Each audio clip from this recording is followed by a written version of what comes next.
हाँ जी बच्चों, हमने मटेरियल कॉस्टिंग स्टार्ट कर रखा था। कल हमने काफ़ी सारे क्वेश्चन भी क्लास में किए थे। एक छोटा सा कंसेप्ट है, उसके हिसाब से भी एक दो क्वेश्चन कर लेते हैं। एग्जाम्पल नंबर 31 पे आइए।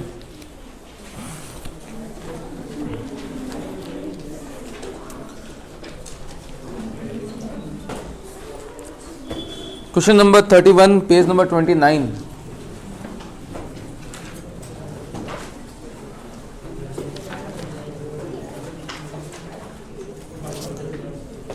आगे 31 पर। हाँ जी। SK enterprises manufacture special product ZET। The following particulars were collected for the year. Annual consumption. अब समझ में नहीं आ रहा ये रॉ मटेरियल की बात हो रही है या फिनिश गुड्स की बात हो रही है?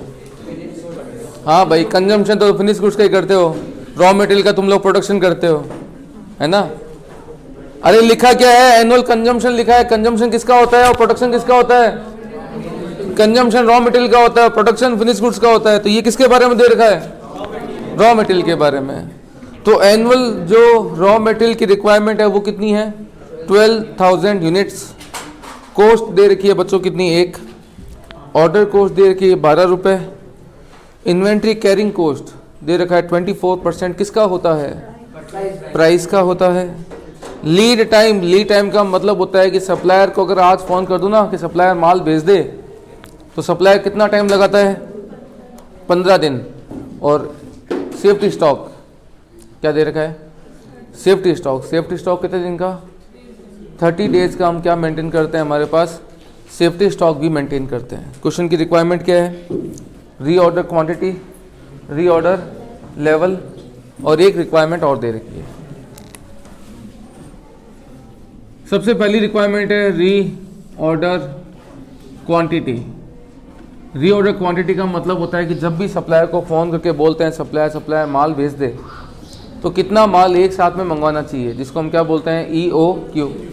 लगाओ बच्चों formula, √2 AO divide by C। A for अरे गधे,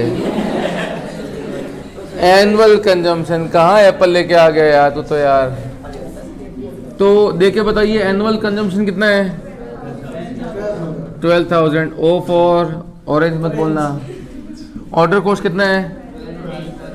12 रुपीज़। और कैरिंग कॉस्ट तो 24% है किसका? 0.24। लगाओ जी। 12,000 मल्टीप्लाई बाय 12 डिवाइड बाय 0.24 कितना आया? 10। देखो आ तो पॉइंटों में रहा है। बेसिकली हम या 1000 मंगवा लेंगे या 1100 के हिसाब से मंगवा लेंगे। सेकंड रिक्वायरमेंट क्या दे रखी है? Reorder level.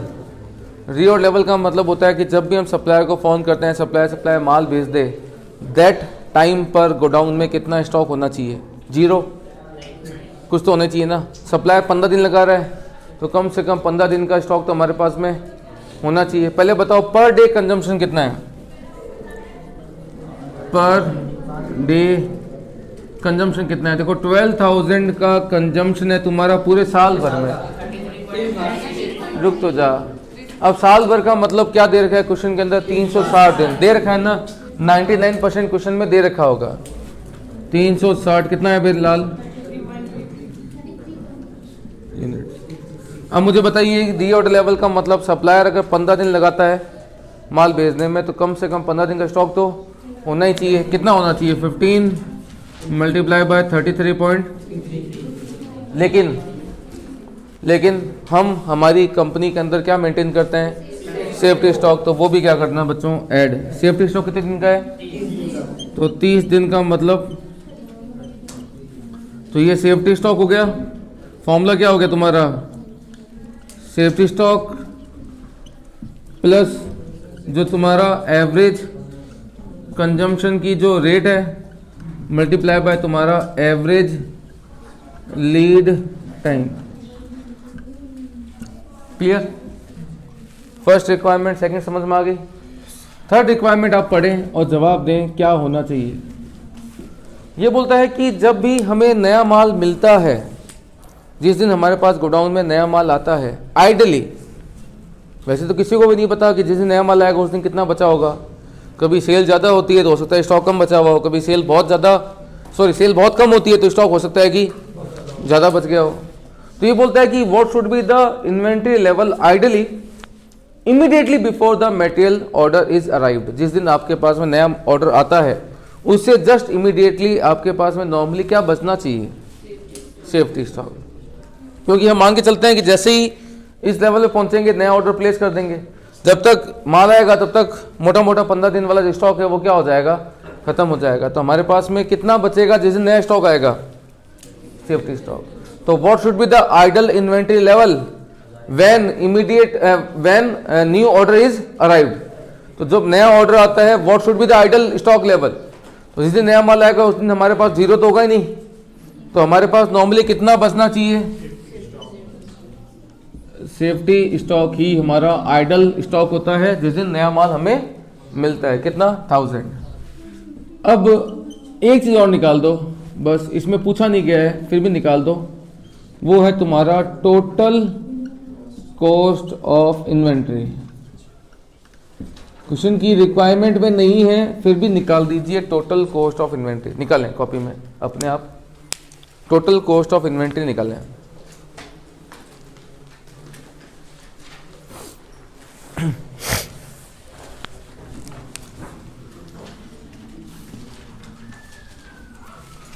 परचेज कॉस्ट कितना होगा, 1095.4 मल्टीप्लाई बाय प्राइस कितनी है, 1।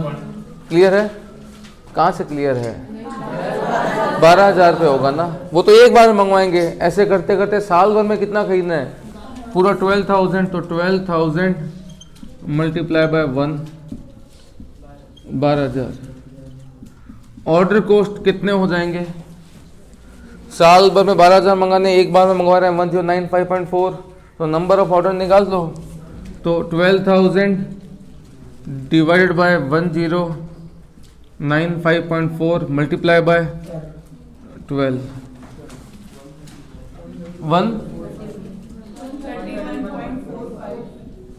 और एक निकाल लीजिए कौन सा, स्टोरेज कॉस्ट।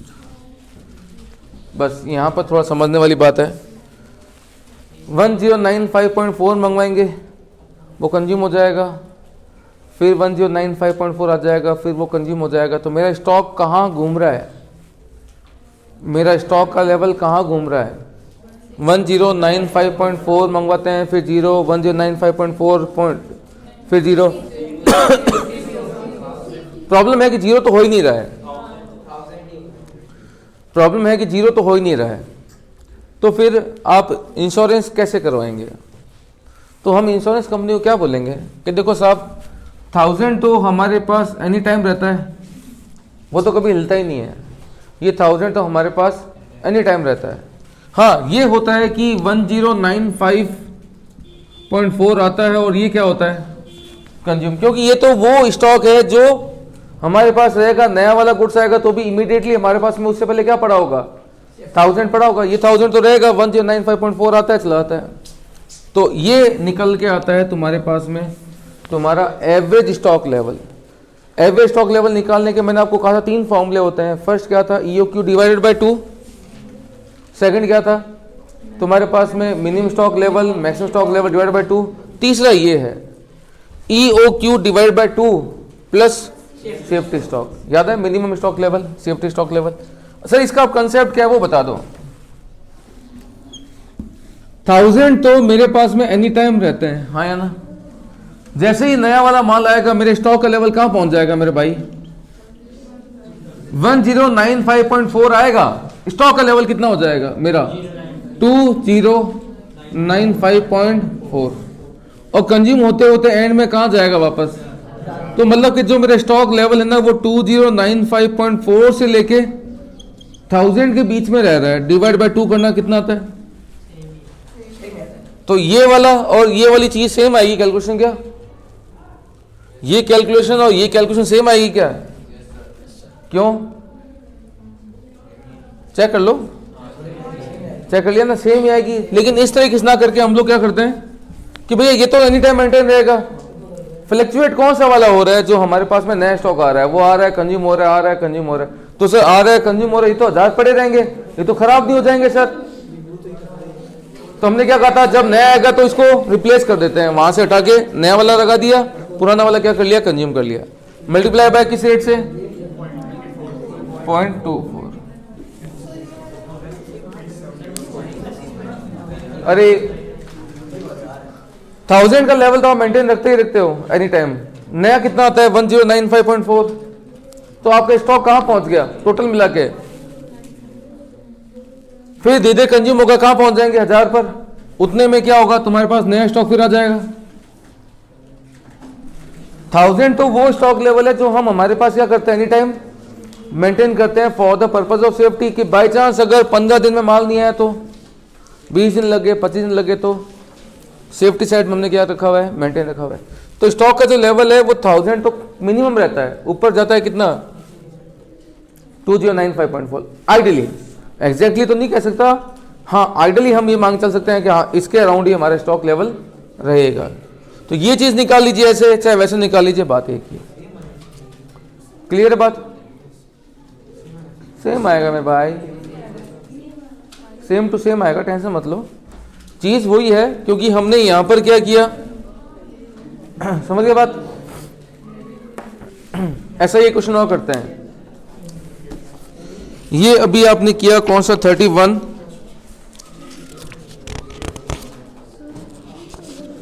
सर बोल बेटा। Question number 27। और अभी तक इस पैटर्न के जो हमने क्वेश्चन किए हैं ना, रीऑर्डर लेवल, मैक्सिमम, मिनिमम, उनमें सबसे अच्छा क्वेश्चन जो मुझे लगता है वो है 27।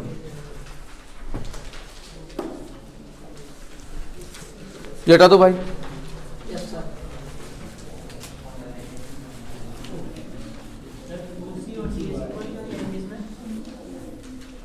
Because of this safety stock side में अलग से पड़ा रहता है, उसके ऊपर क्या आ रही है, एडिशनल स्टोरेज कॉस्ट आ रही है। अगर ये नहीं होता तो दोनों क्या होते, सेम होते, इक्वल होते, इसीलिए।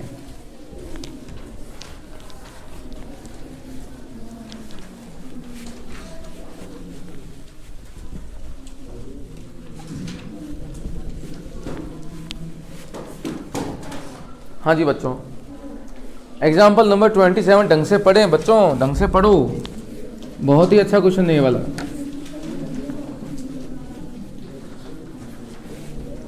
और इसके सॉल्यूशन में शायद प्रिंटिंग मिस्टेक है, सॉल्यूशन में शायद तक कंफर्म नहीं हो, इसका जो आंसर दे रखा है शायद तक उसमें प्रिंटिंग मिस्टेक है।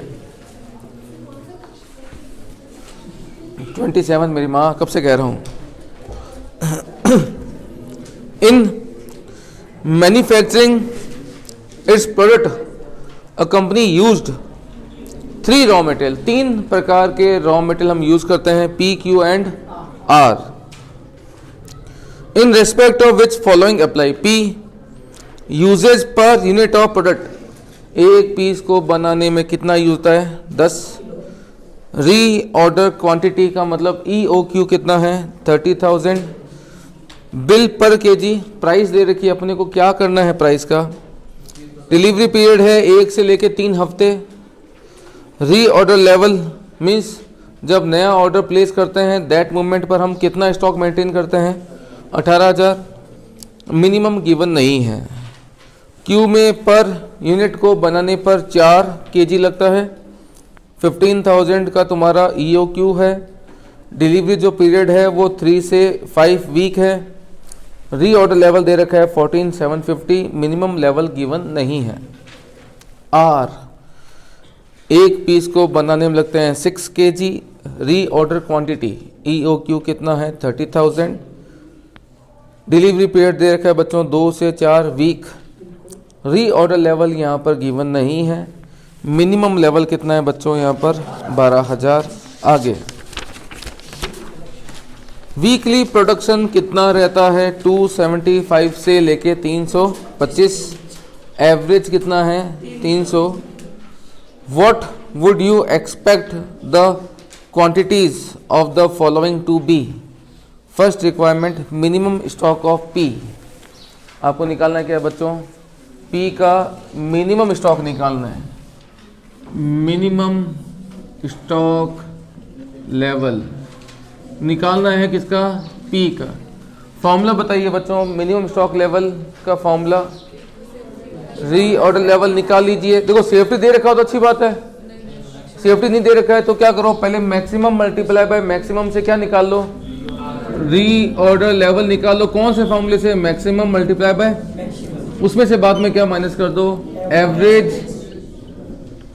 Lead time multiply by average consumption rate. बताइए बच्चों रीऑर्डर लेवल कितना है? गिवन है क्वेश्चन में, माइनस एवरेज लीड टाइम कितना है? पी में देना, पी में बच्चों, पी में कितना टाइम दे रखा है वैसे क्वेश्चन के अंदर में? लाल क्या 1 2 3 कर रहा है? 2 मल्टीप्लाई बाय बताओ एवरेज कंजम्पशन रेट कितना है? वो 300 भाई प्रोडक्शन है, वो कंजम्पशन नहीं है। 300 क्या है? प्रोडक्शन है। वो आप देखेंगे ना प्रोडक्शन वेरी कर रहा है। 275 से लेके 325 क्या वेरी कर रहा है? प्रोडक्शन है वो। और 300 का प्रोडक्शन है वो एवरेज। और हमें क्या चाहिए? Average consumption rate. प्रोडक्शन कितना है? 300 है ना, तो कंजम्पशन कितना हो जाएगा? एक पीस को बनाने में लगते हैं कितने? 10। तो कंजम्पशन कितना हो जाएगा? Multiply by 10। वो 275 325 वो क्या है? प्रोडक्शन है। तो एवरेज प्रोडक्शन है 300 का। कंजम्पशन कितना होगा? पी एक पीस को बनाने में लगता है कितना? 10। तो प्रोडक्शन 300 है, कंजम्पशन कितना हो जाएगा? 3000। क्लियर है? ये निकल गया तुम्हारी फर्स्ट रिक्वायरमेंट। सेकंड रिक्वायरमेंट क्या दे रखी है मिलाल? Maximum stock of Q, maximum stock level. Maximum का मतलब दो बातें होती है। हमारे गोडाउन में मैक्सिमम स्टॉक किस दिन होता है? जिस दिन नया माल आता है। जिस दिन नया माल आएगा आइडियली उस दिन पहले से क्या पड़ा होगा? सेफ्टी था और EOQ और आ गया। क्वेश्चन में देखिए बताइए सेफ्टी गिवन है, क्यू का गिवन नहीं है। तो हम चाहें तो पहले क्या कर सकते हैं? वो सेफ्टी निकाल के देन सॉल्व कर सकते हैं, लेकिन ICAI बोलता है कि वैसे नहीं करना। तो कैसे करना है? सेफ्टी गिवन नहीं हो तो जैसे ही साहब रीऑर्डर लेवल पे पहुंचते हैं हम क्या करते हैं? EOQ मंगवाते हैं। लेकिन जब तक ये वाला माल आएगा तब तक इसमें से कुछ ना कुछ कंज्यूम हो जाएगा। कितना? Minimum lead time multiply by minimum consumption rate. बताइए बच्चों ROL गिवन है क्या? किसका निकाल रहे हो? गिवन है ROL कितना है? 42।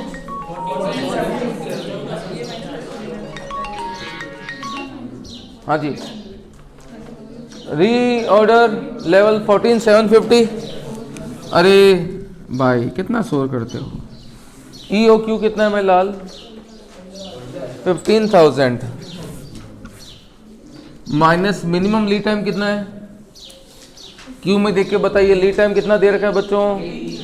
3 मल्टीप्लाई बाय 275। क्लियर है? 275 तो मिनिमम प्रोडक्शन है। तो कंजम्पशन कितना हो जाएगा? एक पीस में कंजम्पशन कितना है? 4 हो जाएगा। समझ गए बात ना? चीज वही है, बस आपको प्रोडक्शन दे रखा है, उससे हमें क्या करना है? कंजम्पशन निकालना है। बाकी तो वो चीज है, सेम, कुछ भी नहीं है इसके अंदर। थर्ड रिक्वायरमेंट क्या है क्वेश्चन की? थर्ड रिक्वायरमेंट दे रखी है मैं लाल कि रीऑर्डर लेवल निकालना है किसका? R का। री ऑर्डर लेवल। अब देखो इसने क्या किया क्वेश्चन ने, इसने मिनिमम भी निकलवा लिया, मैक्सिमम भी निकलवा लिया और साथ में रीऑर्डर लेवल भी निकलवा लिया। अब क्या बाकी रह गया? एवरेज स्टॉक लेवल, वो भी निकलवा लिएगा किसी ना किसी का। आ जाओ रीऑर्डर लेवल बोलो कितना होता है? फॉर्मूला क्या था? सेफ्टी तो है नहीं, सेफ्टी क्लियर की है, कितना है सेफ्टी? वो सेफ्टी थोड़ा दे रखा है, मिनिमम दे रखा है, मैं मना ही नहीं कर रहा, मिनिमम ही सेफ्टी के बराबर होता है, लेकिन मैंने ऐसे कहा था कि मिनिमम सेफ्टी के बराबर होता है, मैंने कहा था सेफ्टी मिनिमम के बराबर होता है, एक अंतर है, रिजल्ट बताता हूँ आपको मैं। बेसिकली रियल सेंस में हम बात करेंगे ना, तो रियल सेंस में मिनिमम अलग होता है और सेफ्टी लेवल अलग होता है। रियल सेंस में मिनिमम और सेफ्टी एकदम अलग होता है। अभी कंसेप्ट कभी बैठेंगे ना तो बात करेंगे कि रियल सेंस में मिनिमम सेफ्टी क्या होता है, अलग होता है। हम तो जब सेफ्टी निकालते हैं तो हम क्या बोलते हैं, अगर क्वेश्चन में दे नहीं रखा तो ढूंढेंगे थोड़ा ना बैठ के, तो हम क्या बोलते हैं कि हम मिनिमम के बराबर ही लेके चल लेते हैं। क्लियर है ना भाई? अगर क्वेश्चन में आपको मिनिमम निकालना है, सेफ्टी गिवन है, तो हम क्या बोलेंगे, मिनिमम सेफ्टी बराबर। अब इसमें दो तरीके से हम निकाल सकते हैं रीऑर्डर लेवल को। फर्स्ट तरीका तो क्या है, safety plus average multiply by average. अगर उस तरीके से चलते हैं तो safety plus average consumption rate multiply by average lead time. देखना सेफ्टी कितना है, अगर आप सेफ्टी को मिनिमम के बराबर मानते हैं, गलत नहीं है, एकदम सही है, ICAI के हिसाब से एकदम सही है, कोई गलत वाली बात नहीं है। देखना कितना हो जाएगा, 12,000 का सेफ्टी। बस अंतर यह है कि हमें क्वेश्चन में अगर सेफ्टी निकालना हो तो हम पता है क्या बोलते हैं कि हमारा सेफ्टी कितना होगा, मिनिमम के बराबर होगा। अगर मैं यही कंसेप्ट लगाता हूं कि मेरा सेफ्टी कितना होगा, मिनिमम के बराबर होगा, तो ठीक है 12,000 प्लस एवरेज कंजम्पशन रेट कितना है और एवरेज लीड टाइम कितना है 300, तो प्रोडक्शन एवरेज कंजम्पशन कितना हो जाएगा इंटू 6 और लीड टाइम कितना है 3। ये आपका एकदम सही है, गलत नहीं है, ठीक है। अब इसको ऐसे भी निकाल सकते हैं और मैं आपको बोलूंगा कि जहां पर ऐसा कंफ्यूजन हो ना तो अल्टरनेटिव तरीके से और निकाल देना। इसने भी निकाला होगा, जगह जगह देखोगे ना तो आप इसने भी इसमें क्या कर रखा होगा, और करके निकाले होंगे इसने भी। हाँ जी, मैं तो कहा ही था ना इस क्वेश्चन के अंदर प्रिंटिंग मिस्टेक है, मैंने खुद नहीं कहा था शायद तक, वो तो मैंने, ये मेरा प्रिंटिंग मिस्टेक नहीं है, ICAI की वेबसाइट से कॉपी किया हुआ सारा कुछ, वहां पर ही प्रिंटिंग मिस्टेक था। अच्छा, इसको निकालने का एक तरीका कौन सा था तुम्हारा, maximum consumption rate multiply by maximum lead time. बताइए मैक्सिमम कंजम्पशन रेट कितना है मेरे लाल, 325 मल्टीप्लाई बाय 6 मल्टीप्लाई बाय 4। तो आप ऐसे भी निकाल सकते हैं, दोनों सही है। इसने कौन से तरीके से निकाला है, हाँ तो इसने दोनों निकाल देना, ठीक है, अपने कोई दिक्कत वाली बात नहीं है। और का मतलब क्या होता है कि अगर बच्चे ने ऐसे निकाला है तो भी सही है, ऐसे निकाल तो भी सही है, वो तो एग्जामिनर को भेज देते हैं। किसको, ये एग्जामिनर को दो आंसर भेज दिए, अगर बच्चे ने पहले तरीके से निकाला है, दूसरे निकाल, दोनों क्या माना जाएगा, सही माना जाएगा। बेहतर तो ये है कि अगर एग्जैक्टली लिखा हो, सेफ्टी स्टॉक लिखा हो, एग्जैक्ट सेफ्टी स्टॉक वर्ड लिखा हो, ये वर्ड लिखा हो सेफ्टी स्टॉक, तब तो मैं ये वाला फॉर्मूला लगाऊंगा बेहतर के हिसाब से। अगर एग्जैक्ट वर्ड सेफ्टी स्टॉक लिखा हुआ नहीं है ना, तो फिर मैं ये वाले कंसेप्ट से यूज करूंगा, बेहतर तो ये है। बाकी दोनों से निकालते नंबर नहीं करते हैं, क्योंकि ICAI क्या करता है, जब एग्जामिनर को सॉल्यूशन भेजता है ना, तो उसमें क्या करता है, दोनों आंसर कवर करता है। और ऐसी प्रॉब्लम अभी एक चैप्टर हम स्टार्ट करेंगे कोस्टिंग में, ओवरहेड आएगा, वहां पर तो ICAI क्या करता है, एग्जामिनर को पूरा सॉल्यूशन 2 बार भेजता है कि बच्चे ने इस तरीके से सॉल्व किया तो भी सही है, और इस तरीके से सॉल्व किया है तो भी सही माना जाएगा। पूरा का पूरा सॉल्यूशन जिसमें शुरू से लेकर एंड तक आंसर क्या हो जाएगा, चेंज हो जाएगा। यहाँ पर तो केवल एक पॉइंट में क्या आ रहा है, अंतर आ रहा है ना, वहां पर तो पूरे के पूरे आंसर में क्या आ जाएगा, अंतर आ जाएगा। और कितना बाकी रह गया बच्चों, किसका निकालना है, एवरेज स्टॉक लेवल निकालना है, P का। एवरेज स्टॉक लेवल के 3 फॉर्मूले, फर्स्ट फॉर्मूला है EOQ डिवाइड बाय 2, एक और है तुम्हारे पास में safety stock plus EOQ divide by 2, और थर्ड कंसेप्ट कौन सा है, minimum stock level plus maximum stock level divided by 2। अब मेरी बात समझना, ये किसका निकालना है आपको? ये पी का निकालना है क्या? पी का हमने ऐसा कुछ निकाला है क्या? मिनिमम हमने निकाल लिया। अब इसने क्या किया होगा, नीचे अलग से मैक्सिमम स्टॉक आउट निकाला होगा, देन बाद में क्या कर दिया होगा, 2 कर दिया होगा, है ना? तो ऐसे निकालने से निकालना मैक्सिमम निकाल के, या सेफ्टी दे रखा है क्या? वो मिनिमम के बराबर, मिनिमम प्लस ईओ की बटा 2 करोगे तो भी निकल जाए। इसने कौन सा निकाल रखा है? एक निकाल, 2 निकाल देंगे, दोनों निकाले होंगे यार। ऐसे नहीं करेगा, इसे बदतमीजी नहीं करता। ये लग रहा है ना, ये तो देखो लगाना ही मत, क्योंकि सेफ्टी गिवन है साथ में।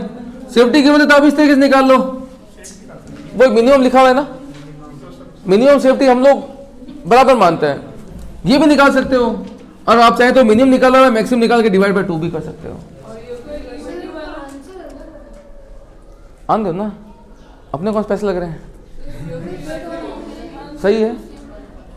नहीं, तुम अगर एग्जैक्टली कंपनी के हिसाब से बात कर रहे हो तो मैं तुम्हें अभी 1 मिनट में बता दूंगा, लेकिन अभी क्वेश्चन के हिसाब से बात करें तो safety plus EO Q by 2 ये भी सही है और ये भी सही है। ये वाला नहीं लगा सकते क्योंकि साथ में सेफ्टी दे रखा है ना।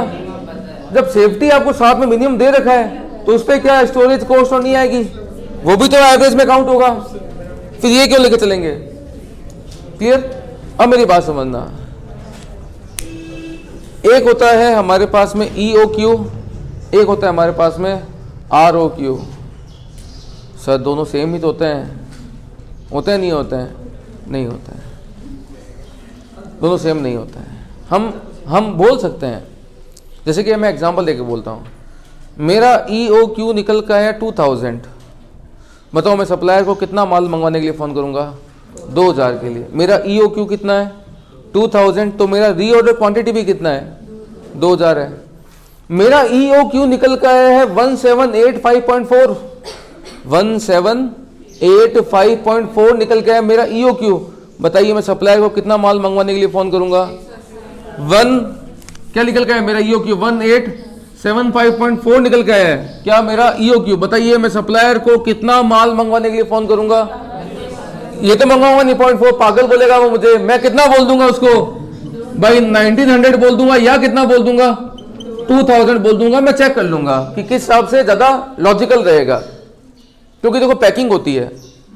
अब या तो 1000 की पैकिंग होती है तो उसमें क्या होगा? 1900 तो आएंगे नहीं, पैकिंग में तो 1000 होगा, तो 1000 कितना हो गया? 2000 मंगवा लूंगा। तो या तो मैं 1900 मंगवा लूंगा या मैं 2000 मंगवा लूंगा। बताओ मेरा EOQ कितना है? लेकिन मैंने रीऑर्डर क्वांटिटी कितनी मांगी है? 1900 या 2000। हो गया ना अंतर? EOQ तो वो चीज है जो एग्जैक्ट तुम्हारी कॉस्ट को क्या करती है? मिनिमम करती है। लेकिन कई बार जब ऑर्डर प्लेस करते हैं तो EOQ एग्जैक्ट मंगवाना पॉसिबल नहीं होता है, तो हम कितना मंगवा लेते हैं? उससे थोड़ा ज्यादा या थोड़ा सा, हो सकता है 1800 मंगवा लें।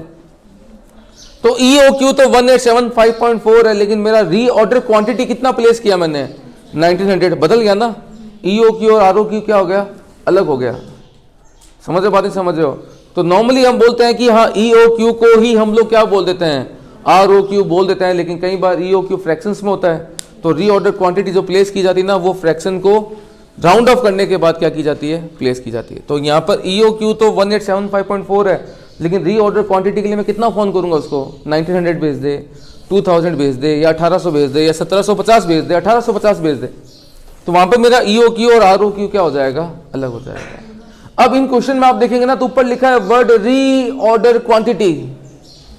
तो क्या मैं एग्जैक्टली ये मान लूं कि इनकी रीऑर्डर क्वांटिटी अगर 18000 है तो इनका EOQ भी 18000 ही रहा होगा? अपने को क्या पता, आसपास रहा होगा तो राउंड ऑफ करने के बाद में मंगवा लिया होगा। अब जैसे मैं तुम्हें एक सिंपल सी बात बोलता हूँ, सप्लायर का फोन है, भाई साहब कितना भेजूं? मैंने कहा तो 15000 भेज दे। क्या मैंने किसी साइंटिफिक अप्रोच से ये बोला है 15000 भेज दे, या मैंने अपने विल के हिसाब से बोल दिया? मेरे दिमाग में लगा 15000 मंगवा लेते हैं। तो जब आप क्या करते हैं, साइंटिफिक तरीके से ऑर्डर क्वांटिटी प्लेस करते हैं, साइंटिफिक तरीके से, ये साइंटिफिक तरीके से, तो इसको हम क्या बोलते हैं? EOQ। जब आप साइंटिफिक तरीके को इग्नोर करके रिक्वायरमेंट के हिसाब से क्या करते हैं? ऑर्डर प्लेस करते हैं ना, उसको हम क्या बोलते हैं? ROQ। अब इन क्वेश्चंस में जहां जहां ROQ लिखा होता है, मैंने क्या बोल दिया? ROQ means EOQ। लेकिन लॉजिकल सोच के बताओ, ROQ और EOQ अलग होते हैं। EOQ निकलता है तुम्हारे साइंटिफिक तरीके से, जहाँ पर टोटल कॉस्ट क्या होती है, लीस्ट होती है। और ROQ का मतलब होता है कि आप अपने बिल के हिसाब से क्या कर रहे हैं, ऑर्डर प्लेस कर रहे हैं। लेकिन कई बार क्या होता है ना, EOQ एग्जैक्ट मंगवाना पॉसिबल नहीं होता, तो हम क्या करते हैं, उसको राउंड ऑफ करके क्या करते हैं, ऑर्डर प्लेस करते हैं। उसको हम क्या बोलते हैं, तुम्हारा ROQ। एक second, 56 page number 53, 56 page number 53।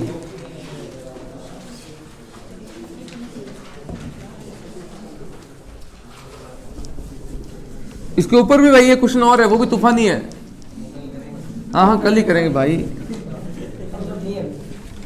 अरे वाह वाह वाह वाह, तभी तो ठीक है ना भाई, मैं पूछ रहा हूँ, तभी ठीक है ना तेरी।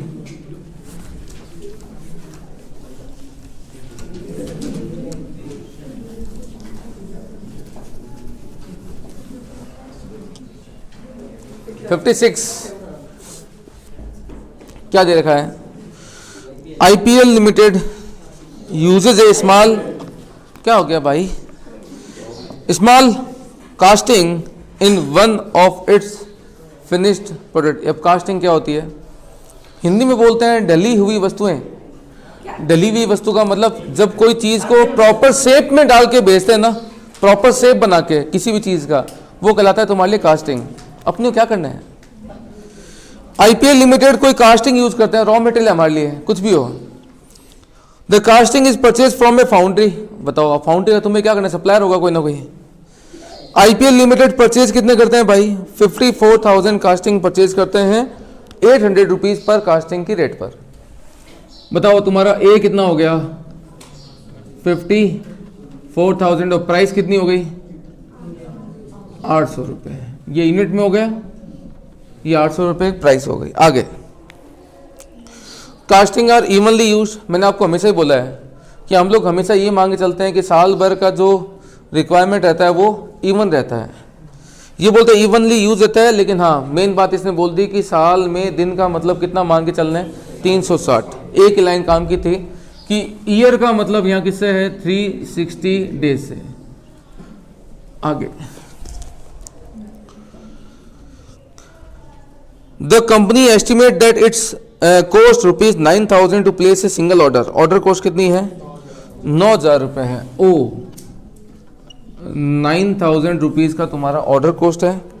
आगे, और कैरिंग कॉस्ट दे रखा है कितना, 300 रुपीज़। देखो यार, 800 रुपये की चीज़ है, लेकिन साल भर संभालने खर्चा कितना है, कितना, 300 रुपये पर यूनिट। सर ये 300 रुपये क्यों खर्चा इतना आ रहा है, इसने देर भी लिखा है क्यों आ रहा है।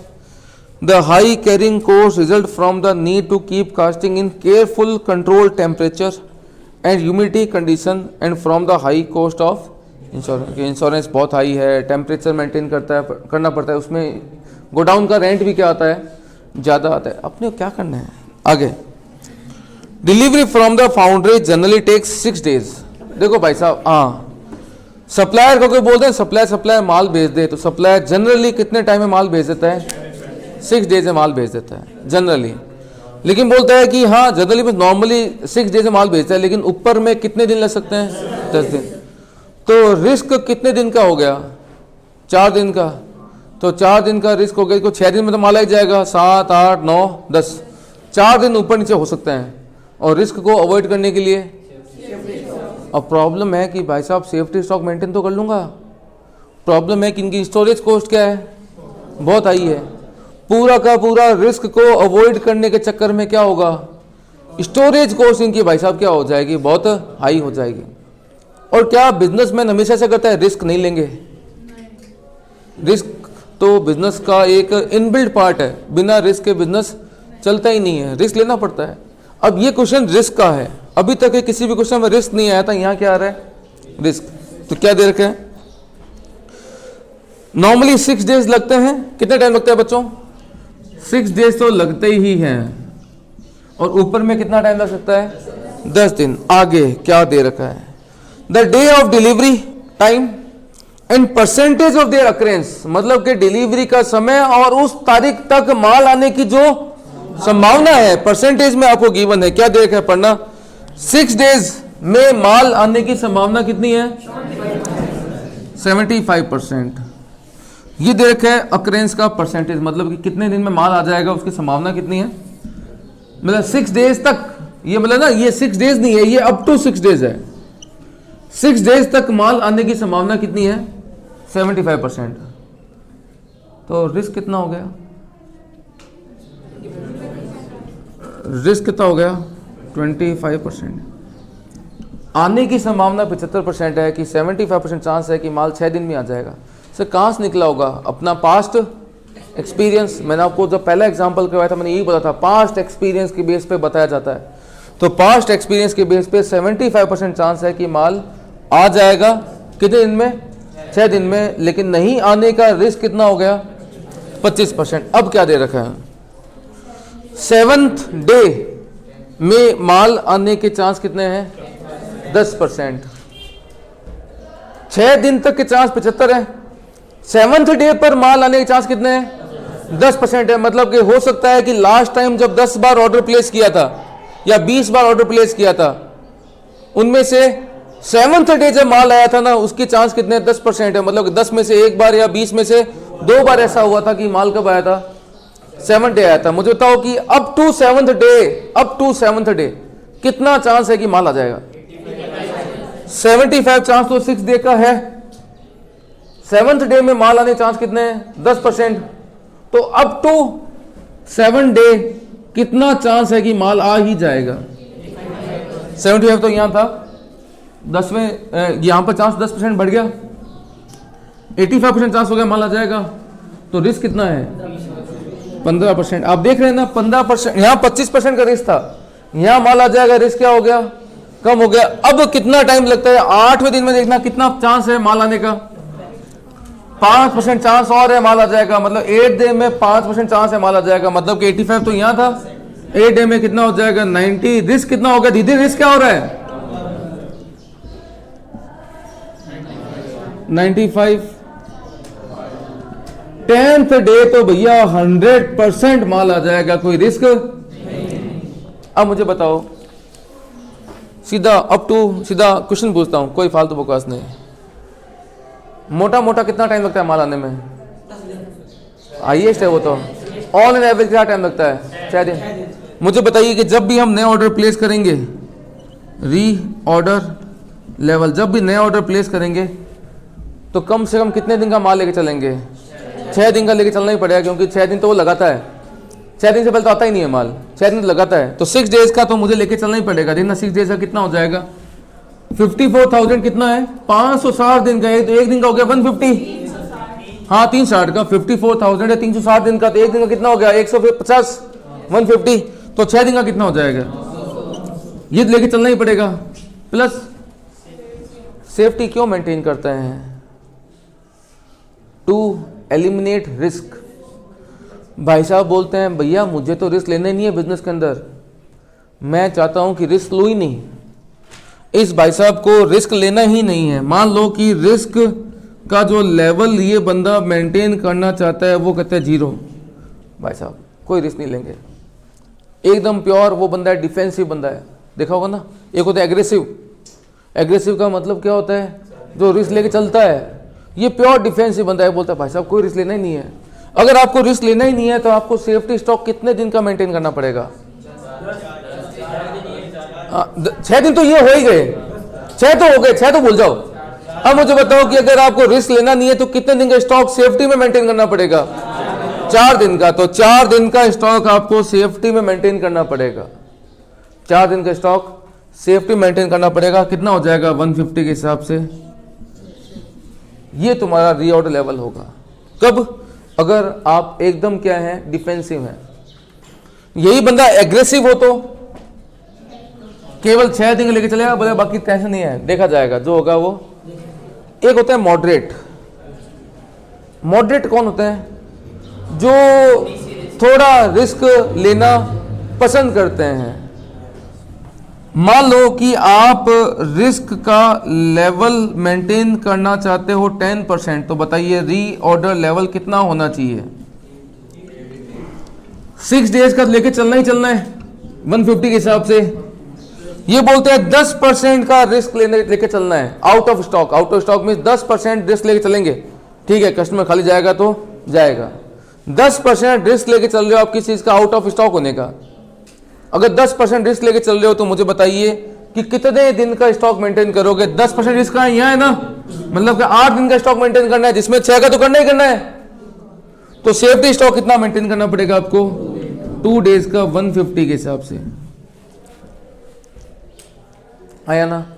यही बंदा अगर बोलता है कि भाई साहब रिस्क मेंटेन करना है 15%, ये बोलता है भाई साहब अपने तो रिस्क उठाते हैं, नो रिस्क नो गेन। इतना ज़्यादा रिस्क हटाने की कोशिश करेंगे तो भैया स्टोरेज कॉस्ट हमारी क्या हो जाएगी? सेफ्टी चक्कर बहुत हाई हो जाएगी। तो बताओ ये तो रिस्क लूँगा 15%, तो मतलब कि 6 दिन का तो मेंटेन करना ही करना है, 6 डेज का तो 150 के हिसाब से, और 15% आप रिस्क लेके चल रहे हो आउट ऑफ स्टॉक का कि ठीक है कस्टमर जाएगा तो जाएगा।